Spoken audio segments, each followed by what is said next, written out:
ازيكم عاملين ايه؟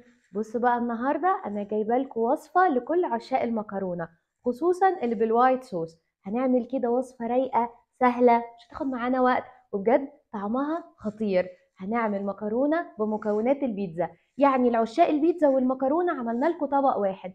يلا بقى نعمل الوصفه مع بعض. بصوا بقى احنا هنحتاج مكرونة اي نوع انتي بتحبيه.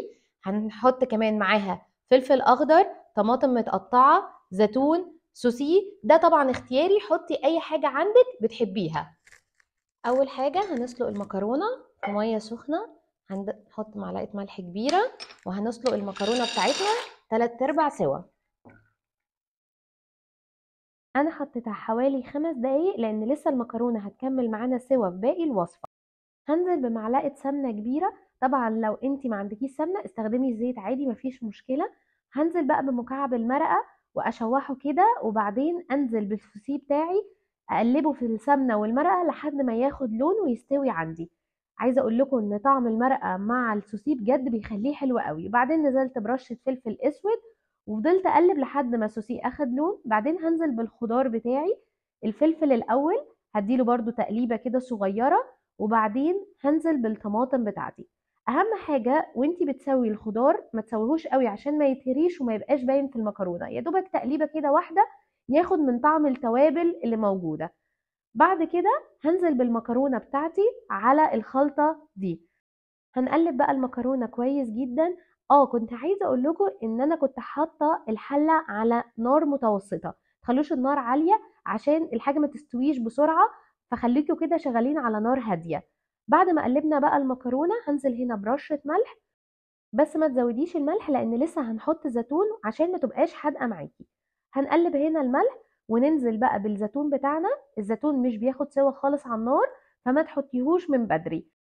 هحط الجبن بتاعتي، ده ميكس شيدر وموتزاريلا، وهقلبها لحد ما الجبن تسيح عندي. بصوا بقى ممكن تقدموا المكرونة كده، مش شرط تعملي لها صوص ابيض لو انت عايزة حاجة خفيفة او في العشاء بالليل. انا لسه هعمل معاكم صوص عشان يخلي المكرونة كده جوسي زي اللي كلنا بنحبها. بس خلينا متفقين ان هو مش وايت صوص احترافي، دي حاجة كده بسرعة بس تخلي طعم المكرونة في حتة تانية. هنزل بقى هنا بمعلقتين سمنة كبار، لو ما عندكيش سمنة استخدمي زبدة، بس مش هينفع زيت عشان يكون طعمه دسم. لما السمنة عندي ساحت نزلت بمعلقتين دقيق، كمية الدقيق قد السمنة بالظبط. هقلبهم كده معاكي لحد ما ياخدوا لون ذهبي فاتح. عايزه اقولك اعملي الصوص ده وجربيه في المكرونات، مش هتصدقي هو قد ايه سهل واقتصادي، فعلا طعمها بيبقى حلو جدا. بعد بقى ما الدقيق خد معاكي لون، اهم حاجة كده يبقى فاكك من بعضه. هنزل هنا باللبن واحدة واحدة، طبعا بقلب بسرعة عشان الدقيق ما يكلكعش. انا هنا بستخدم لبن حليب عشان يكون دسم، عشان طبعا يكون طعم الصوص اغنى. انتي لو مش عندك استخدمي حليب كامل الدسم، وممكن تحطي له قشطة كمان. هنا بعد بقى ما نزلت بكل كمية اللبن هقلب بقى كويس جدا، وطول ما انا شغالة لازم افضل اقلب عشان الصوص بتاعي ما يكلكعش. حطيت رشة فلفل اسود، وهحط كمان معلقة ملح صغيرة. اهم حاجة في الطبق ده بجد ان الصوص هو اللي يبقى اكتر من المكرونة، بجد هو ده اللي بيخليها طرية وجوسي وكده زي ما بنشوفها سايحة. بعد هنا ما وصلت القوام الصوص اللي انا عايزاه، كان عندي معلقة قشطة حطيتها. طبعا الخطوة دي اختياري، لو مش عندك شيليها خالص مش هتفرق كتير في الوصفة. هقلب بقى الصوص لحد ما القشطة عندي تسيح. بصوا بقى قوام الصوص، بص اللون بتاعه، هو قوامه خفيف، احنا مش بنعمل بشاميل.